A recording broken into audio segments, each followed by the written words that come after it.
All right, let's talk about a movie so catastrophically bad it's become a legend in the worst possible way. Imagine this. You're Tom Selleck, fresh off the success of Magnum, P.I., finally getting a shot at a big-screen historical epic. You sign on a play King Ferdinand opposite Marlon Brando, a screen legend, a once-in-a-generation talent. But by the end of filming, you're so disillusioned you take a 3-year break from acting. What the heck went wrong? That's the story of Christopher Columbus. The Discovery, a 1992 disaster that somehow united Tom Selleck, Marlon Brando, and a mountain of lawsuits into one gloriously train-wrecked footnote in film history. Here's the thing. Movies about historical figures are already a minefield. You've got to balance facts, drama, and audience expectations. But Columbus didn't just trip over the line. It face-planted into a dish. Let's start with the obvious. Tom Selleck knew the script was bad. He admitted as much in a 2021 interview. Yet he still said yes, because working with Brando felt like a once-in-a-lifetime chance. Personally, I think that's the most human part of this story. Even pros get starstruck. But here's the kicker. Selleck's gut was right. The movie was a disaster, and it haunted him so much he walked away from acting for years. That's not just a career misstep, it's emotional collateral damage. Now, let's talk about Marlon Brando. This was 4 years before his Island of Dr. Moreau meltdown, but the seeds were already there. Brando allegedly demanded rewrites to address Columbus' role in genocide.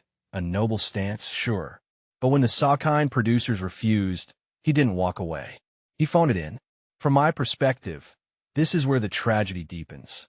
Brando, the man who gave us Vito Corleone, reduced to a caricature because he couldn't be bothered to care. Roger Ebert called it his worst performance in memory. That's not just bad acting. That's a legacy tarnished in real time. And the Salkind duo? These were the guys who gave us Superman, after firing the original director and scrapping half the script. But even their chaotic legacy couldn't prepare us for this. Over-budget, understaffed, and over-ambitious, this film had every red flag. Directors quit mid-shoot. Stars sued. The whole thing collapsed so spectacularly the Salkind split up for good. What this suggests to me isn't just incompetence. It's a total breakdown of creative trust. When a producer team known for salvaging chaos can't hold it together, you know you're dealing with a vortex of dysfunction. But here's the part that fascinates me most. Why did this happen? It wasn't a lack of talent. Selleck, Brando, and even director John Glenn, a Bond veteran, had proven track records. So what made them all fail? My theory?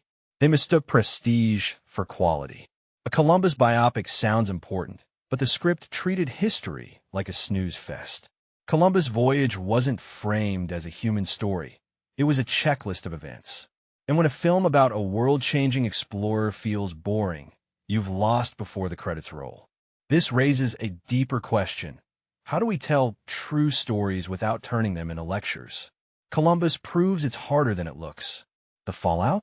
A 7% on Rotten Tomatoes. $8 million gross on a $40 million budget. And Tom Selleck's 3-year sabbatical. But here's what people misunderstand. This wasn't just a movie that flopped. It was a cautionary tale. For Brando, it was a preview of his late career implosion. For Selleck, it was a reminder that even icons need to trust their instincts. And for filmmakers everywhere, a warning. Star power and historical significance don't matter if you don't have a story worth telling. So next time you hear about a passion project with a dream cast, ask yourself, is this Columbus or Titanic? Because one sailed, the other sank before it left the dock.